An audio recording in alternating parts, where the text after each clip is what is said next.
Good morning everyone, welcome back to my channel. আমি অঞ্জনা, আশা করছি তোমরা সবাই ভালো আছো। আজকে হলো 16ই সেপ্টেম্বর, মঙ্গলবার। এখন বাজে 10টা 10। আমি এখন তেল মেখে তেলকেশি হয়েছি, যেহেতু শ্যাম্পু করব। তো আর আজকে হলো সুপর্ণার জন্মদিন। তো many many happy returns of the day Supu. তুমি খুব খুব ভালো থাকো, অনেক জীবনে উন্নতি করো, আর আজকের দিনটা খুব আনন্দে কাটাও। আর সরি আমি যেতে পারবো না, প্লিজ রাগ করিস না।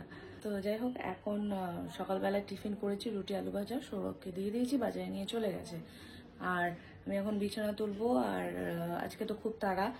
তো আর সঞ্জীব দাদের ফ্রিজে আমাদের মাছ রয়েছে অনেকটা, সেই মাছগুলো আনবো। আমাদের ফ্রিজে ধরেনি বলে ওদের ফ্রিজে রেখে এসেছি। আর আজকে তো রান্না পুজো, তো চলো সারাদিন কি কি করি তোমাদের সাথে শেয়ার করবো, দেখতে থাকো ব্লগটা।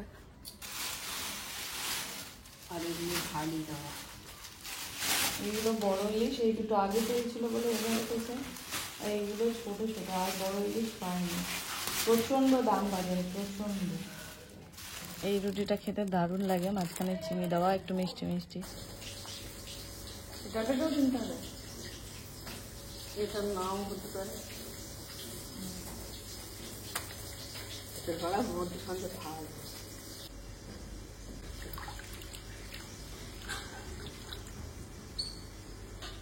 এই যে ইলিশ মাছ ধুয়ে রেখেছি। এগুলো একটা ইলিশ মাছের ডিম হয়েছে, ওই জন্য ওগুলো রিং পিস, আর যেটাই ডিম হয়নি ওইগুলো চৌকো পিস।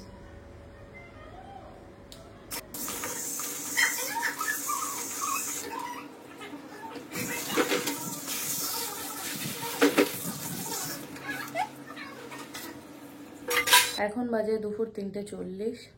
আমি এখন খাওয়া দাওয়া করবো, স্নান টান করে এলাম।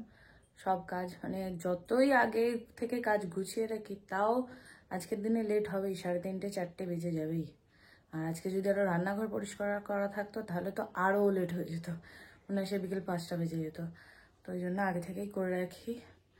তো চলো এখন খেয়ে নিই, খেয়ে দিয়ে তারপরে আবার ওই 4:30 নাগাদ মা আর আমি মিলে সব সবজি টবজি কেটে নেবো। কাতলা মাছ এখন কিছুটা এনেছে, আর একটু আনতে হবে, সেটা বললো ওই বিকেলবেলায় নিয়ে আসবে বাবা যাবে। তো যাই হোক, চলো এখন খেয়ে ওনার বার্থডে গিফট। কালারটা হোয়াইট না, পিঙ্ক ছিল, নেই না না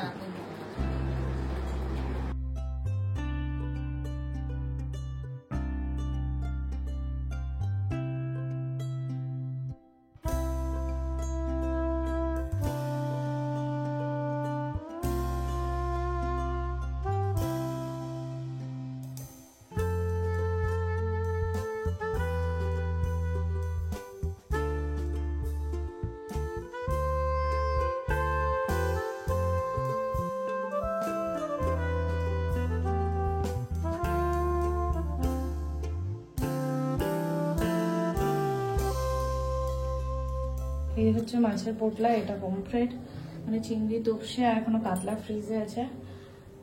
এক এক করে বার করবো, সব একসাথে বার করবো না। এখন 7:30 বেজে গেছে, আর আমি রান্না বসিয়েছি। ওরা একটু আগেই ঠাকুরের ভাত বসিয়েছে। তো অলরেডি এখানে 2 কিলো 250 চাল বসিয়েছি, আর এবার ডাল সিদ্ধ হচ্ছে, ডাল চচ্চড়ির জন্য। আর এখনো আরেকটা করবো 3 কিলো, এই আরেকটা করবো 1.5 কিলো, মানে টোটাল রান্না হচ্ছে চাল 3 কিলো 750। তো চলো এবার কথা না বলে রান্না শুরু করি।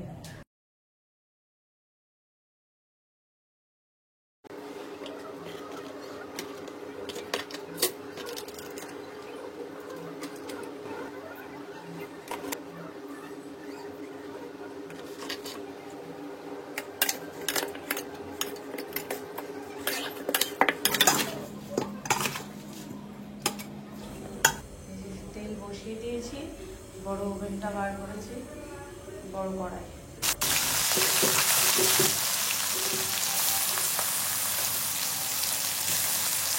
আমি আজকে মাল্টিটাস্কিং করছি, যে ভাত হচ্ছে, ডাল চচ্চড়ি হচ্ছে, আর ওদিকে মাছ ভাজা হচ্ছে, দুদিকেই সামলাচ্ছি। গ্যাসেও বসিয়েছি, ওদিকে ওভেনেও বসিয়েছি।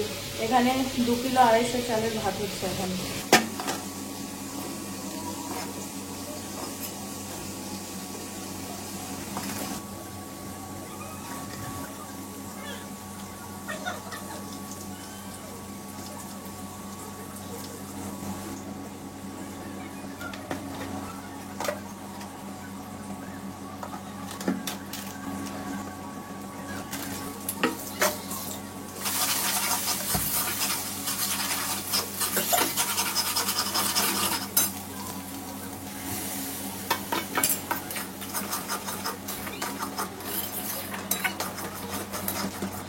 এই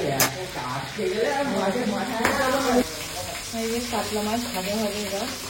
এখানে ইলিশ মাছের মাথা ভাজছি, কুমড়ো চচ্চড়ি হবে তাই।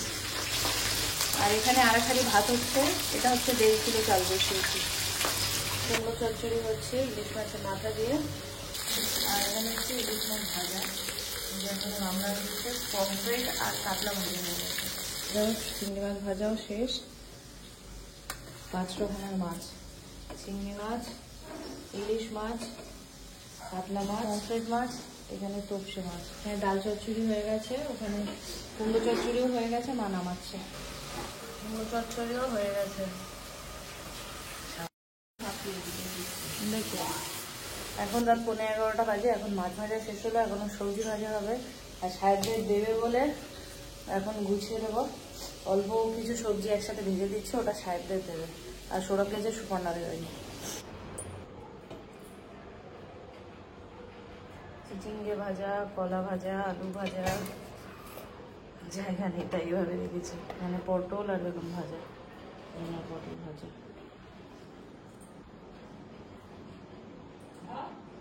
এখন রাত 11:30, আমি এখন খেতে উঠলাম। রান্না 12টার সময় শেষ হয়ে গেছে। আর এখন খাবারগুলো ওই যে ওখানে টেবিলে রেখেছি সব, আর ঢাকা আর পেপার দিয়ে ঢাকা দিয়ে দিয়েছি। এখনই ভাতে জল ঢালবো না, ভাত যথেষ্ট গরম আছে। 7:30টার দিকে ভাত বসিয়েছিলাম, তো ভাত এখনো গরম আছে, ঝুড়ি চাপা দেওয়া, তাও গরম। তো একটু পরে ভাতে জল দেবো।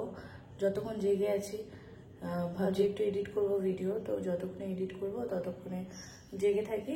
যখন শোবো তখন ভাতে জল ঢেলে দেবো।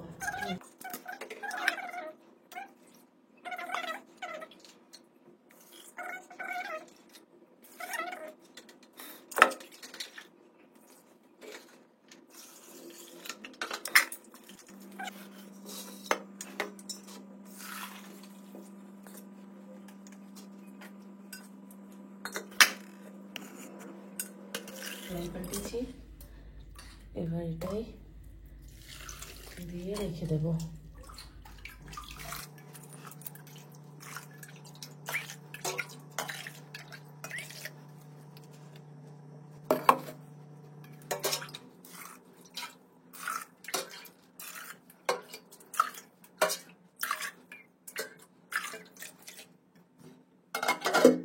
এবার ফাইনালি জল ঢেলে দিয়েছি, 2বার জল পাল্টেছি। এবার ঠিক আছে, ঠান্ডা হয়েছে।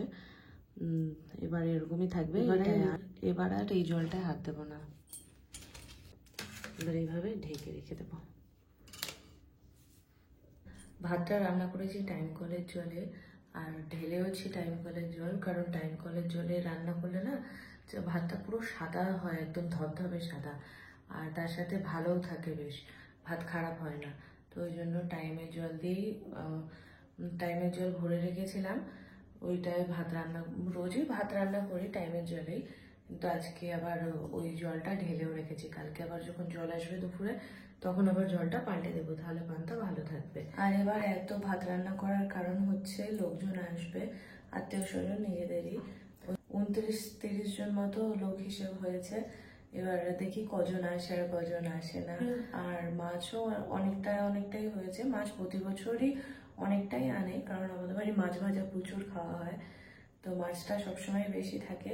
আর এবার মাছের সাথে সাথে ভাতটাও অনেকটা রান্না করেছি, যেহেতু অনেকটা লোক আসবে। 3 কিলো 750। প্রথমে ভেবেছিলাম 4 কিলো বসাবো, তারপর ভাবলাম পান্তা তো ভাত ফুলে ফেপে উঠবে, কত আর লোকে খাবে, পান্তা এমনি অল্প খেলে পেট ভরে যায়। তো ওই জন্য 3 কিলো 750 রেখেছি। এবার কেউ আসবে না, আবার কালকে একাদশী আছে, তো ওই জন্য অনেকে আসবে না। পিসিরা আসবে না, মানে আমার পিসিদের বলেছিলাম, মা বাবাদের বলেছিলাম, মা আসবে না একাদশী, পিসিরাও আসবে না।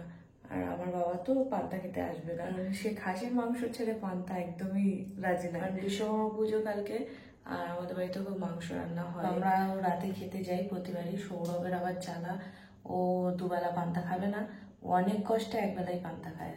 তো আমরা যাই, আর এমনিতেও আমাদের বাড়িতে বিশ্বকর্মা পুজোতে মাংস হবে, এটা মাস্ট। আর বাবা খাসির মাংস ছেড়ে পান্তা খেতে আসবে, এটা তো হতেই পারে না, তাই বাবা আসবে না। যদিও বলেছে আমি এবার যাব, কিন্তু আমি জানি বাবা আসবে না। ভাই, অরণ, জেঠু, জেঠি এরাই আসবে, কাকি, সোনু, দেখি কাকেও বলছে আমি যেতে পারি নাও যেতে পারি, তো জানি না কি করবে। তো যাই হোক, এখন রাত 2:10 বেজে গেছে। তো ব্লগটা আমি এখানেই শেষ করছি। সবাই ভালো থেকো, সুস্থ থেকো, গুড নাইট, টাটা। দেখা হবে অন্য ব্লগে।